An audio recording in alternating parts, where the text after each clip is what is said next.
ድንግል በአባ ገብረ ኪዳን ግርማ። ክፍል 19።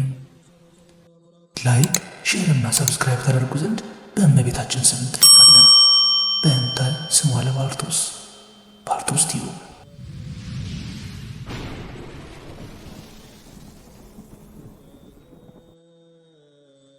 አሐቲ ድንግል ምዕራፍ 5 ጸሎት ዘካርያስ ተቋም ዘወርቅ ዘሕዝቅኤል ሕጹቅ ምስራቅ ለመሰረትኪ ያቱ እንቁ ሳሊለነ ማርያም በአሚን ንጽደቅ።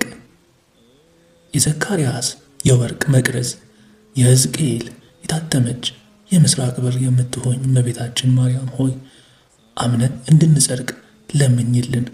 ድጓ ዘኅዳር ጽዮን። ምዕራፍ 5 አሐቲ ድንግል አንዲት ድንግል ወበሳድስ ወርኅ ተፈነወ ገብርኤል መልአክ እምኀበ እግዚአብሔር ሀበ አሐቲ ሀገር ዘገሊላ እንተ ስማ ናዝሬት ሀበ ድንግል እንተ ተኀፍረት ለብእሲ ዘስሙ ዮሴፍ ዘእምቤተ ዳዊት ወስማ ለየእቲ ድንግል ማርያም። በስድስተኛውም ወር መልአኩ ገብርኤል ናዝሬት ወደምትባል ወደ ገሊላ ከተማ ከዳዊት ወገን ለሆነው ዮሴፍ ለሚባል ሰው ወደ ታጨች ወደ አንዲት ድንግል ከእግዚአብሔር ዘንድ ተላከ። የድንግሊቱም ስም ማርያም ነበረ። የሉቃስ ወንጌል ምዕራፍ 1 ከቁጥር 26 እስከ 27። 5.1 ዘተበስረት በሳድስ ወርኅ በስድስተኛው ወር ብስራትን የሰማች። መልአኩ ቅዱስ ገብርኤል ወደ እመቤታችን ለምን በስድስተኛ ወር ተላከ? ስድስተኛ ወር የተባለስ ምን በሆነ በስድስተኛው ወር ነው? ከፍ ብሎ በሰባተኛው ዝቅ ብሎ በአምስተኛው አለመምጣቱ ስለምን ነው የሚሉ ጥያቄዎችን እንምዘዝና የባለ መድኃኒቱን ወንጌላዊ የቅዱስ ሉቃስን ብስራት እንመርምር። የቅዱስ ሉቃስ ወንጌል የብስራት ወንጌል እርሱም መብስር አብሳሪ ይባላል። ይህማ የመልአኩ አይደለምን ቢሉ መልአኩ ብስራተ ጽንሰ ወልደ እግዚአብሔርን በማምጣቱ አብሳሪ ሲባል፣ ወንጌላዊው ደግሞ የመልአኩን ብስራት መሠረት አድርጎ ወንጌልን በመጀመሩ መብስር ይባላል። በኦርቶዶክሳዊት ተዋሕዶ ቤተ ክርስቲያን ዘንድ ይህ በስድስተኛ ወር የሚለው ክፍል ትልቅ ዋጋ የሚሰጠው ጸሎት ነው።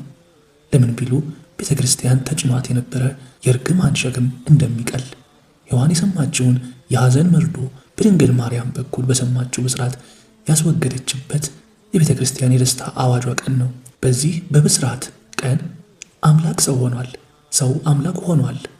አዳም ከእኛ እንደ አንዱ ሆነ ተብሎ በስሉስ ቅዱስ የተሰጠው የፍጹም ፍቅር ተስፋ ቀጠሮ ተፈጽሞ የአዳም ባህሪ ቃልን ተዋህዶ የቃልን ምልአት ጌትነት በተዋህዶ ገንዘብ አድርጎ ልዑል የባህሪ አምላክ ሆኖ በምድርና በሰማያት በአየርና በቀላያት በአድማስና በእመቃት በህሊና መላእክት በልቡና ደቂቃ አዳም የመላበት የነገሰበት ቀን ነው። ከዚህ የተነሳ ብዙ የቤተ ክርስቲያን ሊቃውንት ይህንን ጸሎት በእመቤታችን በዕድሜዋ ልክ ይጸልዩት ነበር። ከእነዚህም መካከል ቅዱስ ኤፍሬምንና አባ ጊዮርጊስ በቀዳሚነት ይጠቀሳሉ። በስድስተኛ ወር የሚለውን ጸሎት ብስራተ መልአክን እስከ እመቤታችን ጸሎት ድረስ አጠቃለው እየደገሙ ከገደል ተወርውረው አንዳች ሳይጎድላቸው የወጡ ባህር ከፍለው የተሻገሩ አበው አሉ።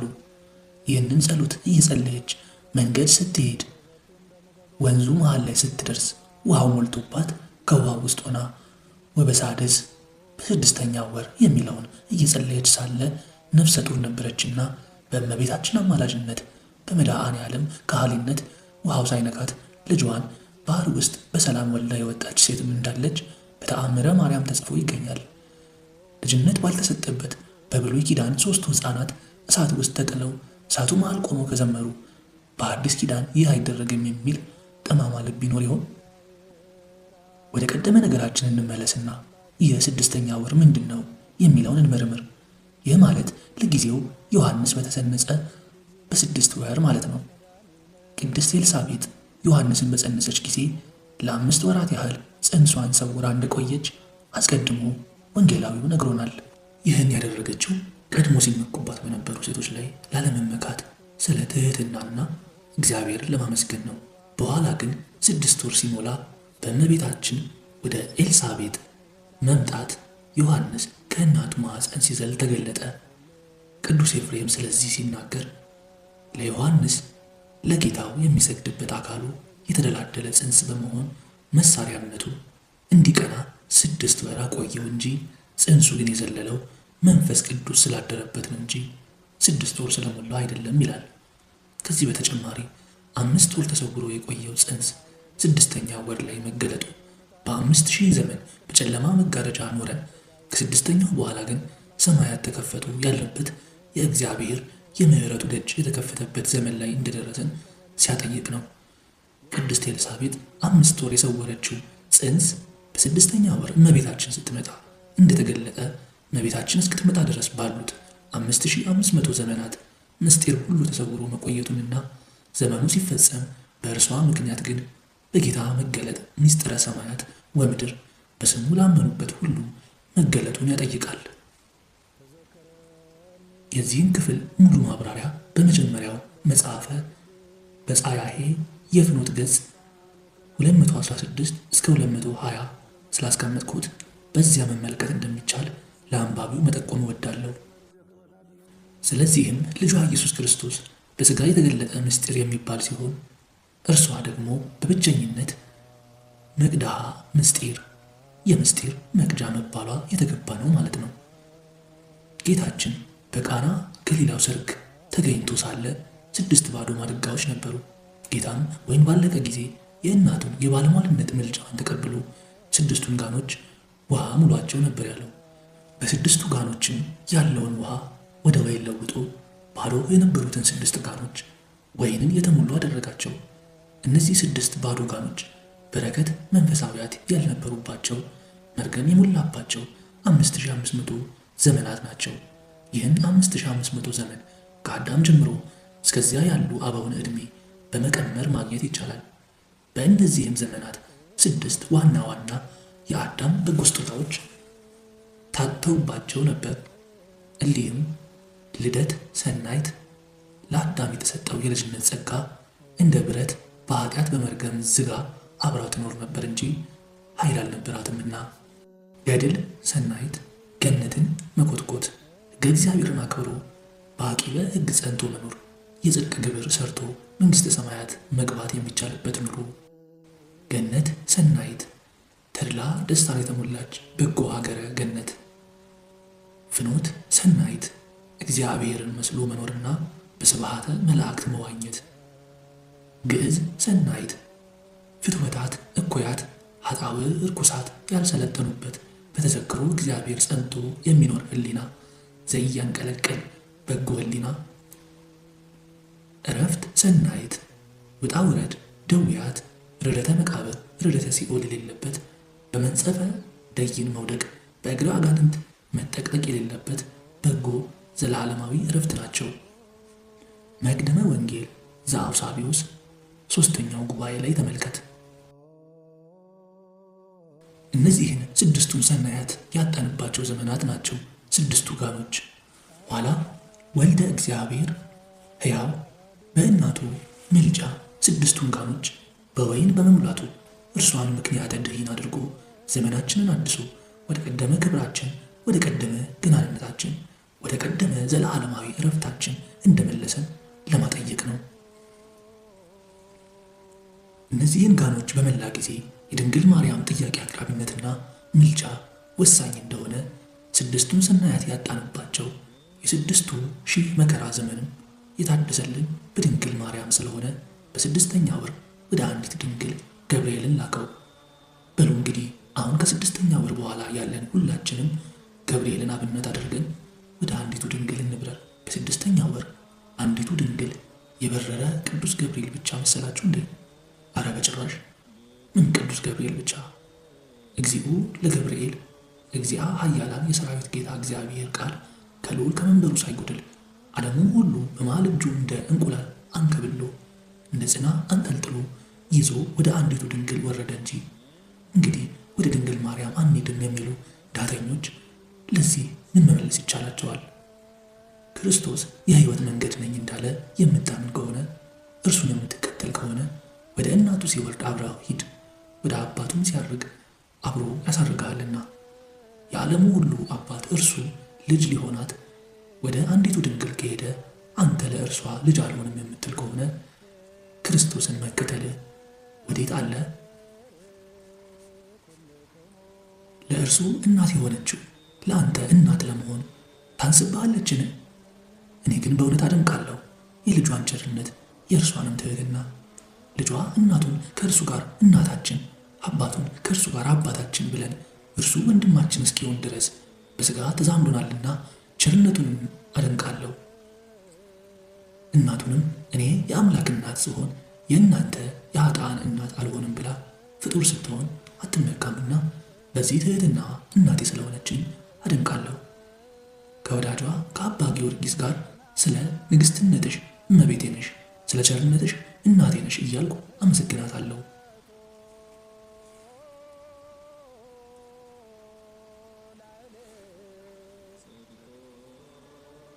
5.2 ዘአብሰራ ገብርኤል መልአኩ ቅዱስ ገብርኤል ያበሰራት። ሊቃውንት አበው መተርጉማን እንዲህ ይላሉ። ነገሩ መልእክቱ ተርታ መልእክት የሚላክለት ሰውም ተርታ ሰው የሆነ እንደሆነ ተርታ መልእክተኛ ይላካል። ነገር ግን ነገሩ መልእክቱም ክቡር መልእክት የሚላክለትም ሰው ክቡር የሆነ እንደሆነ ክቡር መልእክተኛ ይላካል። እንዲህ እስከሆነ ከአምላክ ልደት ብስራት በቀር ክቡር መልእክት አለን? ከፍጥረት ወገንስ አምላክን በንጹሕ ማኅተመ ድንግልና ጸንሳ ከምትወልድ አንዲት ድንግል በቀር ክብርት ይገኛል? እንኪያስ ነገሩም ክቡር የአምላክ ልደት ብስራቱን የምትሰማውም ንጽሕት የአምላክ እናት አንዲት ድንግል ናትና ብስራቱን ያመጣው መልእክተኛ ቅዱስ ገብርኤልም ብርሃናዊ ሊቀ መላእክት ክቡር መልአክ እንደሆነ በዚህ ተረዳ። አባ ሕርያቆስም ለመልእክቱ ለሚላክለትም ክብር የሚገባ ባለሟልነት ያለው መልአክ እንደሆነ ወሶበ ርእየ ለሊሁ እግዚአብሔር ንጽሕናኪ ፈነወ ሀቤኪ መልአኮ ብርሃናዊ ዘስሙ ገብርኤል። እርሱ እግዚአብሔር ንጽሕናሽን ባየ ጊዜ ብርሃናዊ መልአኩን ቅዱስ ገብርኤልን ወደ አንቺ ልኮ ሰደደ። ቅዳሴ ዘእግዝእትነ ማርያም ሲል ገልጦታል። ለአምላክ ልደት ብስራት ታሞ ከመመረጥ በላይ ባለሟልነት ምንድን ነው? ቅዱስ ገብርኤል ለዚህ ብስራት እንዲመረጥ ያበቁት ምክንያቶች ሙሉውን ባለቤቱ ፈጣሪያችን እግዚአብሔር የሚያውቀው ሆኖ እኛ ምስጢራትን ከቅዱሳት መጻሕፍት ከጠገቡም አበው የተማርናቸው ግን እሊህ ናቸው። መልአከ ሰላምነቱ ዲያብሎስ ቅዱሳን መላእክትን ባወቀ ጊዜ ያረጋጋ የሰላም መልአክ ነውና፣ በዚህም አጋንንት እየነቀነቁ ያመጡትን የጥፋት የኃጢአት የፍዳ የመርገም ማዕበልን ጸጥ አድርጎ መርከቢቱን በሰላም ያሻገራት የሰላማችን ራስ የኢየሱስ ክርስቶስን ልደት እንዲያበስር ተገባው። በእባቦችና በጊንጦች ላይ የተሾመ መልአክ ነው። መጽሐፈ ሄኖክ ምዕራፍ 6 ከቁጥር 5። በዚህም የዘንዶውን ራስ በመስቀሉ ቀጥቅጦ የመርገምን መወርወሪያ ሰብሮ የሞትን መውጊያ አውልቆ እባቦችንና ጊንጦችን በስሙ እንረግጥ ዘንድ የሞትን ማሰሪያ እንቆርጥ ዘንድ ስልጣንን የሰጠን የርዕሰ ሕይወታችን የኢየሱስ ክርስቶስ ልደት እንዲያበስር ተገባው። ለአጋር በተጠማች ጊዜ ወደ ምንጭ ያመለከታት መልአክ ነው። ዘፍጥረት ምዕራፍ 16 ከቁጥር 17። ስለዚህ ነቅዕ ንጽሕት ከምትሆን ከእመቤታችን ተወልዶ የዓለሙን ኃጢአት በደሙ ያነጻ ጽምዓ ነፍሳትን ያራቀ የሕይወት ውሃ የመድኃኒታችን የኢየሱስ ክርስቶስ ልደት ሊያበስር ተላከ። የናዝራዊውን የሶምሶንን ጽንስ ያበሰረ መልአክ ነው። በዚህም ደግሞ ናዝራዊ ይባል ዘንድ በናዝሬት ያደገ ከመርገማችን ከበደላችን ለይቶ የእርሱ ያደረገን በሞቱ ሞትን አጥፍቶ በትንሣኤው ትንሣኤን የሰጠን የትንሣኤያችን በኩር ተቀዳሚ ተከታይ የሌለው በኩረ አብ የሚሆን የድንግሊቱን በኩር የአማኑኤልን ልደት አበሰረ። ለዳንኤል ምስጢር የተረጎመለት ሱባኤ የቆጠረለት የትንቢቱን ማኅተም ያሳወቀው ቅዱስ ገብርኤል ነው።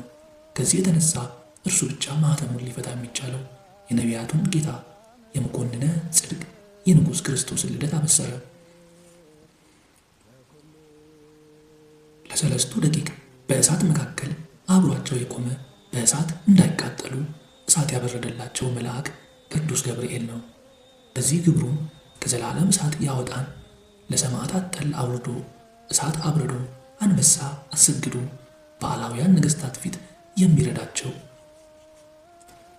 ለመነኮሳት ለባሕታውያን ፍትወታት እኩያትን ኃጣውአ እርኩሳትን አስታግሶ ለምግባቸው ቶራ እንዲታለብላቸው፣ መንፈከ ህብስት እንዲወርድላቸው፣ ዛፍ እንዲያፈራላቸው፣ ቆቅ እንዲያዝላቸው በማድረግ ቅጠሉን እንዲጣፍጥ በማድረግ ገዳሙን ድምፀ አራዊቱን ጸብአ አጋንንቱን አስታግሶ የሚረዳቸው፣ በዓለም ላሉ ዳኛ ላደላባቸው፣ ሐሰት ለተመሰከረባቸው ፍርድ አቅንቶ ማስጠበቃ ሰጥቶ የሚረዳ፣ በዝናብ አብቅሎ በፀሐይ አብስሎ የሚመግብ፣ በሥልጣነ ቀሳውስት መንፈሳዊ ምግብናውን የሚመግባቸው፣ እስከ ዓለም ፍጻሜ ከእናንተ ጋር ነኝ ያለ የጌታ ልደት አበሰረ። በዚያውም ላይ የስሙ ትርጓሜ ኃይለ እግዚአብሔር የእግዚአብሔር ኃይል ማለት ነው። በዚህ ምክንያት የአብ ኃይሉ የሚሆን ኃይሉን በክንዱ አድርጎ ትዕቢተኞችን አጋንንትን የበታተናቸውን የኃያል ወልደ እግዚአብሔርን ልደት ያበስር ዘንድ ተመረጠ። አምላክ ወሰብእ ማለት ነው። አምላክም ሰውም ማለት ነው። በዚህ የስሙ ትርጓሜውም ሰውነቱ በአምላክነት አምላክነቱ በሰውነት ሳይለወጥ በተዋህዶ የተገለጠ የክርስቶስ ልደት እንዲያበስር ተመረጠ። እግዚእ ወገብር ጌታም አገልጋይም ማለት ነው። በዚህም እስመ ይመጻ ወልደ እጓለ እመሕያው ከመ ይትለአክዎ ዘእንበለ የሰው ልጅ ሊያገለግል እንጂ ሊያገለግሉት አልመጣም እንዳለ እንደ ሰውነቱ አገልግሎ መስዋዕት ሆኖ እንደ አምላክነቱ የራሱን መስዋዕትነት ከአባቱ ከመንፈስ ቅዱስ ጋር ተቀብሎ ይቅር ያለን የአብይ ሊቀ ካህናታችን የመድኃኔ ዓለም ልደትን አበሰረ። መንክር ወመድምም እጹብ ድንቅ ማለት ነው። መሳፍንት ምዕራፍ 13 ከቁጥር 18። በዚህም ደግሞ የአብ የባህሪ ልጅ ሲሆን አባቱ የማይቀድመው የድንግል ልጅ ሲሆን ከአባቱ ያልተለየ የእናቱን ማኅተመ ድንግልና ያለወጠውን ስሙ ድንቅ መካረ ኃያል የሚባለውን ከድንቅ እናት የተወለደውን የድንቁን ሕፃን የመንክር ወልደ እግዚአብሔር ልደት እንዲያበስር ተመረጠ። መልአከ ኪዳኑ ለእግዚአብሔር የእግዚአብሔር የኪዳኑ መልአክ ማለት ነው። ተፈጸመ ተስፋ አበው በማርያም ድንግል ወበቀራኒው ተተክሎ መድኃኒት መስቀል። የአበው ተስፋ በማርያም ድንግል ተፈጸመ፣ በቀራኒው መድኃኒት መስቀል ቆመ እንዳለ ደራሲ ኪዳነ አበውን በእናቱ ማኅፀን ጀምሮ በቀራኒው ይፈጸም ዘንድ ሰው በሆነ ጊዜ ለብስራት መርጦታልና። ኪዳነ አበው የተፈጸመባት የ6000 ዘመን መርገም የተወገደባት ቡሩክ መድኃኔ ዓለም የተወለደባት ነውር ነቀፋ የሌለባት የአምላክ እናት ቡርክት ኪዳነ ምሕረት እነዋት።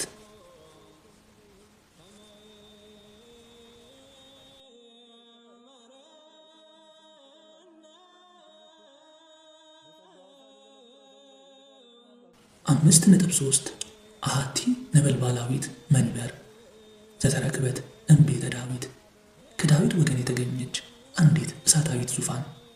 5.3.1 አትሮንስ ሶሎሞን የሶሎሞን ዙፋን።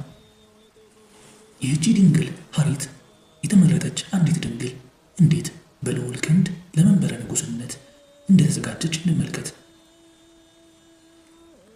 በቅድስት ቤተ ክርስቲያን ደገኛ መዝሙር በመኃልየ ዘሶሎሞን የተጻፈውን እንመልከት።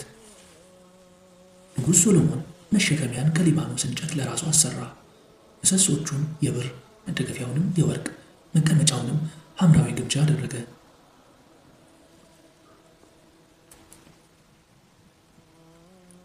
ውስጡ በኢየሩሳሌም ቆነጃጀት ፍቅር የተለበጠ ነው። እናንተ የጽዮን ቆነጃጀት ውጡ። እናቱ በሰርጉ ቀንና በልቡ ደስታ ቀን ያደረገችለትን አክሊል ደፍቶ ንጉሥ ሶሎሞንን እዩ። መኃልየ ዘሶሎሞን ምዕራፍ 3 ከቁጥር 11። ሰሎሞን ማለት ሰላማዊ ማለት ነው። ይህ ማን ነው? የሰላማችን ራስ ራሱ ሰላማችን ኢየሱስ ክርስቶስ ነው እንጂ። ውእቱ ሰላምነ እርሱ ሰላማችን ነው። ኤፌሶን ምዕራፍ 2 ከቁጥር 15 እንዳለ ቅዱስ ጳውሎስ ሶሎሞን የዳዊት ልጅ ነው። ጌታ መድኃኔዓለምም የዳዊት ሥር ሲሆን ሰው በመሆኑ የዳዊት ልጅ ተብሏልና። እንዲህ መባሉ አስቀድመን እንዳስረዳን ስለ 3 ነገር ነው። በዳዊት ኪዳን፣ በዳዊት ባህሪ፣ በዳዊት ሀገር ተወልዷልና። ሰሎሞን በመንበሩ የነገሰ የዳዊት ንጉሥ ልጁ ነው። ጌታም መንበርከ እግዚኦ ለዓለመ ዓለም፣ አቤቱ መንበር የዘላለም መንበር ነው ባለው በዳዊት ትንቢታዊት ዘላለማዊት መንግስቱ ነግሶ የሚኖር በዳዊት ሥጋ የተገለጠ አምላከ ዘላለም ነውና። ሶሎሞን ሲወለድ ዳዊት በነቢዩ በናታን አስታራቂነት ከእግዚአብሔር ጋር የታረቀበት ወራት ነበር።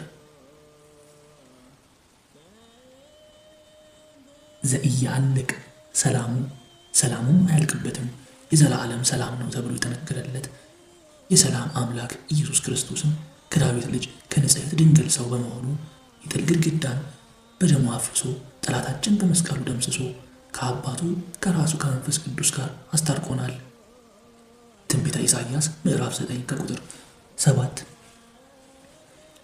ሶሎሞን ወንድሙ አዶንያስ እርሱን ገድዬ እነግሣለሁ ባለ ቀን ወንድሙ ሞቶ እርሱ በአባቱ ቤተ መንግሥት ነግሶ ብሏል። ንጉሣችን ክርስቶስም ሰይጣን እርሱን አሰቅዬ አርፈዋለሁ፣ እኔ በሰው ዘር ሥጋቸውን በመቃብር አፍርሼ አበስብሼ ነፍሳቸውን በሲኦል ተቆራኝቼ እንዳስለመድሁት ነግሼ እኖራለሁ ባለበት ቀን ጥልን በመስቀሉ አፍርሶ ሞትን በሞቱ ደምስሶ የዘንዶውን ራስ ቀጥቅጦ 7 ተአምራትን አሳይቶ ነፍሳትን ከሲኦል አውጥቶ ሙስና መቃብርን አጥፍቶ በአባቱ በአብ ሥልጣን ቀዳማዊት መንግሥቱ ጸንቶ ይኖራልና።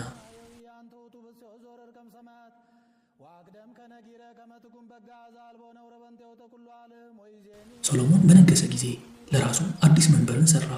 እንጨቶችንም ከሊባኖስ እንጨቶች አደረገ። ምሰሶውን የብር መደገፊያውን የብር አደረገ። በላዩ ላይም ሐምራዊ የሐር ግምጃ አነጠፈበት። በሐር መጋረጃም ጋረደው። ውስጡንም በሰንፔር ዕንቁ ለበጠው። በዚህች መንበር ላይ ከሶሎሞን በቀር መቀመጥ የሚቻለው የለም። መጾረ ገብረ ለርእሱ፣ ለራሱ ዙፋንን ሠራ ነውና የሚለው ነገሥታት ዙፋናቸውን ለማንም እንደማይሰጡ የታወቀ የተረዳ ነውና፣ እንደዚሁም ሁሉ ሰላማዊ ንጉሥ መንግሥቱ ዘላለም ክርስቶስን ሥጋን ለብሶ በተገለጠባት የሥጋዌ መንግሥቱ ጊዜ አዲስ መለኮታዊት ዙፋን እናቱን አዘጋጀ። ሶሎሞን ዙፋኑን ለራሱ እንደሠራት ጌታም እናቱን ለራሱ መንፈሳዊት ዙፋን ትሆኑ ዘንድ ፈጠራት። በሶሎሞንም ዙፋን ለራሱ ሰርቷታልና ሌላ መቀመጥ እንደማይቻለው እንዲሁ መለኮት ሥጋን ይለብስ ዘንድ እርሱ ብቻ በገባበት የሕዝቅኤል ምስራቅ በድንግል ማኅፀንም ከእርሱ በቀር ያደረባት የለም።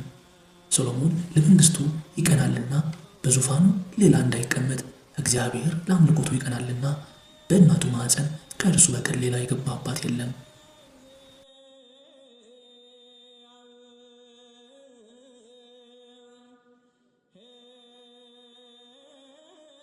ሶሎሞን አልጋውን ምሰሶውን የብር አደረገ።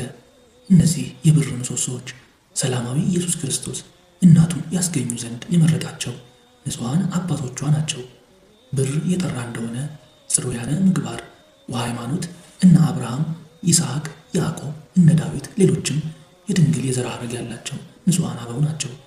ብር ከፍ ያለ ገንዘብ እንደሆነ እነርሱም በሃይማኖት በምግባር ከሕዝብ ከአሕዛብ ተለይተው የከበሩ ናቸውና። ብር ገንዘብ እንደሆነ በዚያ ከገበያ ወጥተው ሌላ ዕቃ እንዲዋጁበት ጌታም በአበው ኪዳን ሥጋ ሆኖ ሕዝቡን አሕዛቡን ለራሱ ዋጅቷልና። ብር ለጌጥ ክብር እንደሆነ ንጹሐን አበውም የእግዚአብሔር የከበሩ መገለጫዎች ናቸው። ስለ ወንድሞቻችን የሚጠይቅ ቢኖርም የአብያተ ክርስቲያናት መልእክተኞችና የክርስቶስ ክብር ናቸው።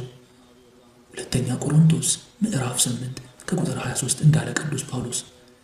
ይህንን ይዞ የድንግል ማርያም አያቶቿ የሆኑ አበው የብር ምሰሶ አላቸው። ሶሎሞን ስለ ሃይማኖታቸው፣ ስለ ምግባራቸው ጽሬት የድንግል ማርያም አባቶች እናቶችን የብር ምሰሶ አሏቸው። አባቱ ዳዊት ደግሞ መሠረታቲሃ ውስተ አድባር ቅዱሳን፣ መሠረቶቿ የተቀደሱ ተራሮች ናቸው በማለት ገልጧል። መዝሙረ ዳዊት ምዕራፍ 86 ከቁጥር 1። ከዚህ ደግሞ ስለ ልዕልናቸው ተራሮች አላቸው።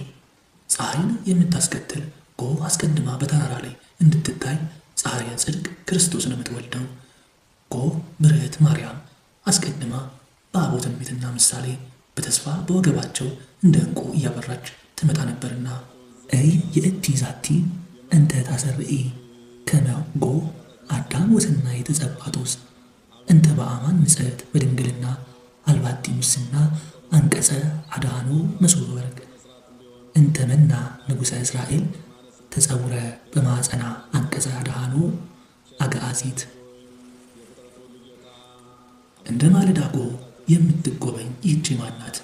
ያማረች የተዋበች እውነተኛይቱ ጸባጦስ መለወጥ የሌለባት በእውነት የታተመች ንጽሕት ድንግል የድኅነት በር በውስጧ ኅብስት ሰማያዊ ያለባት የእስራኤል ንጉሥ በማዕፀኗ የነገሰባት ነፃ የምታወጣ የድኅነት በር እንዳላት ቅዱስ ያሬድ ድጓ ዘእግዝእትነ። ፀሐይ በወጣች ጊዜ አስቀድማ ጸዳሏን በተራራ ላይ እንድታሳርፍ ጌታም አስቀድሞ ሥጋዌውን ለአበው ገልጧልና ከሜዳ ይልቅ ተራራ ወደ ሰማይ ከፍ እንዲል በዚያች ላይም ተመስርታ የታየችው የእግዚአብሔር ከተማ ድንግል ማርያምም ለሰማያዊነት በኖሩ ለእግዚአብሔር በቀረቡ አበው ላይ ተመስርታ የታነጸች የልዑል መንበር ናት።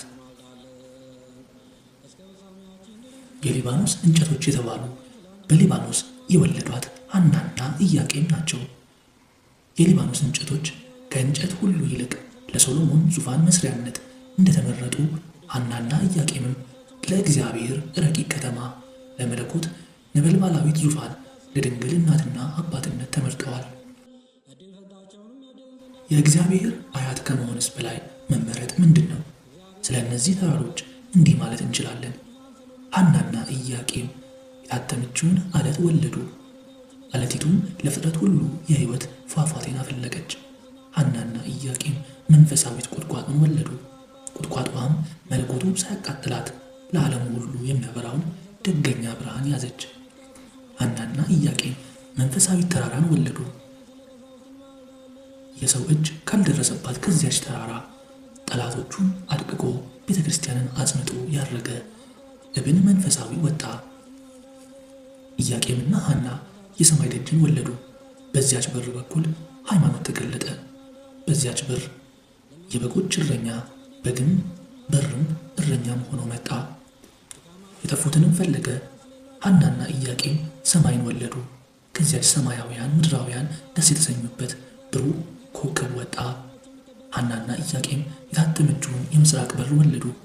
ከዚያች ምስራቀ ምስራቃት በሞት ጥላ በክህደት ጨለማ ለሚኖሩ ሁሉ በጸዳለ ብርሃኗ ቁረተ ጌጋይን የበደልን ውርጭ ያራቀው ደገኛው የጽድቅ ፀሐይ ወጣ።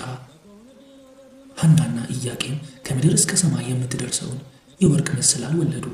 በዚያችም የወርቅ መሰላል የሰራዊት ጌታ በማኅፀኗ ነገሰ። ሰማያውያን በእርሷ መሰላልነት ወደ ምድር ወርደው አመሰገኑ። ምድራውያን በእርሷ መሰላልነት ወጥተው ከሰማያውያን ጋር ሰማይ ገቡ።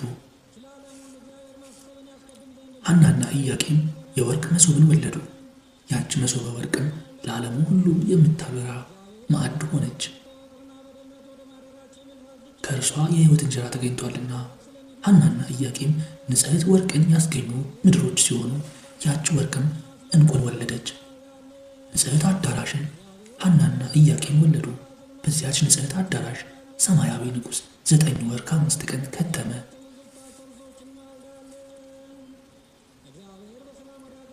የሕይወት ዛፍ ከኢያቄም አብራክ ከሐና ማኅፀን በቀለች። የሕይወት ፍሬንም አፈራች። በሐሩር ገሃነም ሲሰቃዩ የነበሩ አዕዋፍ መንፈሳውያት ከፍሬው በልተው ጠገቡ። ኢያቄም ነገዱ ከነገደ ይሁዳ ከሚሆን ከዳዊት ወገን ነው። የሐና ነገዷ ከነገደ ሌዊ ከአሮን ወገን ነው። ከደረቅ ደመናና ከእርጥብ ደመና ነጎድጓድ እንዲወጣ ከቤተ መንግሥትና ከቤተ ክህነት ወገን ከሆኑ ከእነዚህ ንጹሐንም ጽንፍ እስከ ጽንፍ የልደቷ ዜና የደረሰ ለሰይጣን ድንጋጼ ሁከት የምትሆን ድንግል ተወለደች። ከእርሷም የክብር መብረቅ ተወለደ። የደመናዎች ልጅ ንጽሕት ደመና ማርያም መብረቅን በማኅፀኗ ወሰነችው። ወልዳም ታቅፋ በከንፈሮቿ ሳመችው፣ በጀርባዋም አዘለችው። ለዓለሙ ሁሉ አበራ።